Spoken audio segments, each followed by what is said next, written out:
வணக்கம். சற்று முன் கிடைக்கப்பெற்ற ஒரு மிக முக்கியமான செய்தி ஒன்று வெளியாகி உள்ளது. எடப்பாடி பழனிசாமியின் கதை முடிந்துவிட்டது என்றே கூறலாம். 10% வாக்குகள் குறைந்ததற்கு அதிமுகவில் புரட்சித் தலைவர் எம்ஜிஆர் அவர்களது காலத்தில் இருந்தவர்களது உயிரிழப்பு தான் காரணம் என்று கூறியிருக்கிறார் எடப்பாடி பழனிசாமி அவர்கள். அது மட்டுமல்ல, மக்களவை தேர்தலின் பொழுது உடல்நிலை சரியில்லாமல் நான் மருத்துவமனையில் அனுமதிக்கப்பட்டதன் காரணமாக பிரச்சாரம் என்னால் மேற்கொள்ள முடியவில்லை. கேரளாவில் 3 மாதங்கள் ஓய்வெடுக்கக்கூடிய ஒரு சூழலும் ஏற்பட்டது.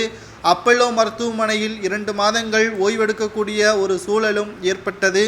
இதை அனைத்தையும் பார்க்கும் பொழுது மக்களவை தேர்தல் தோல்வி ஏற்பட்டதாக எடப்பாடி பழனிசாமி அவர்கள் சமாளிப்பு நன்றாகவே தெரிவதாக பன்னீர்செல்வம் அவர்கள் கூறியுள்ளார்.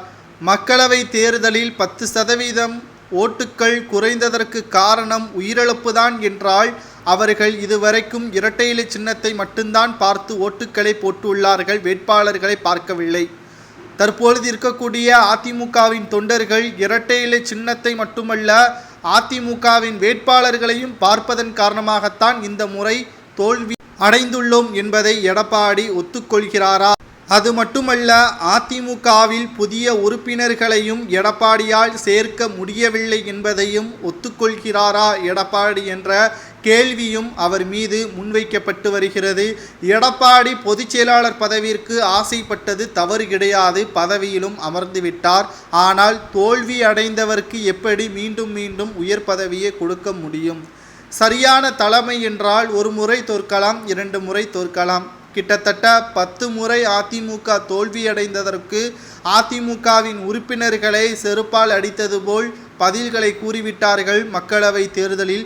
இனியும் அதிமுக பிளவுபட்டு இருந்தால் 2026 சட்டமன்ற தேர்தலுக்கு பிறகு அதிமுகவை இழுத்து மூட வேண்டியதுதான். அதற்கு பிறகு எடப்பாடி மருத்துவமனையில் அனுமதிக்கப்பட்டு மக்களிடையே கருணை ஓட்டுக்களை பெறுவதற்கு முயற்சி செய்வார் என்று ஓபிஎஸ் அவர்கள் தெரிவித்திருக்கிறார்.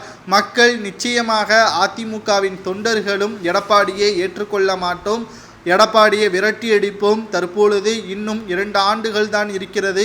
எடப்பாடி சரியான முடிவை எடுக்க வேண்டும். அதிமுக ஒன்றிணைவதும் அதிமுக தோல்வியடைந்து எடப்பாடி மருத்துவமனையில் அனுமதிக்கப்படுவதும் அவரது கையில்தான் இருப்பதாக ஓபிஎஸ் அவர்கள் கூறுவது சரியா தவறா என்பதை நீங்கள் கமெண்ட் வாயிலாக கூறுங்கள்.